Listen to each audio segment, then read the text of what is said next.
নমস্কার, আমি Chandrashekhar Chattopadhyay, deputy collector, DM Bhupati office. তো আজকে আমরা প্রণামীর বাক্স গণনা করার যে দায়িত্ব পেয়েছি, আমার সঙ্গে মোট 18 জন স্টাফ আছেন আমাদের ডিএম অফিস এবং এসডিএম অফিস। আর প্রণামীর বাক্স মোট আছে ছোট 15টা, আর মাঝারও একটা, বড় একটা, মোট 17টা প্রণামীর বাক্স আছে। তবে আজকে আমরা 1 মাস 20 দিন পরে প্রণামীর বাক্সগুলো খুলেছি। গত জুলাই মাসের 7 তারিখে খুলেছিলাম, আর আজকে 28 তারিখ অগাস্টের।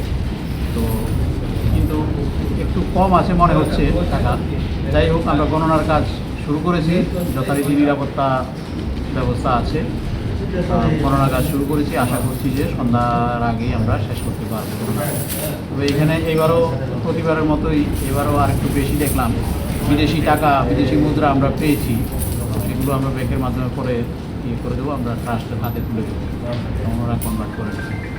আর এমনিতে মোটামুটি ঠিকই আছে, ফুটফলস অনুযায়ী প্রণামী করেছে। এবারও আশা করি সামনের দিকে আরও বাড়বে। এবার এমনি তো বর্ষার সিজন গেছে মাঝে, ভাবছি যে সামনের দিকে আর একটু বাড়বে। ঠিক আছে, সামনে দেওয়ালিও আসছে। সামনে দেওয়ালি আসে, পূজার সময় দেওয়ালির সময় একটু বেশি পড়ে, তখন ফুটফলস বেশি পড়ে, প্রণামীও সেভাবেই পড়ে।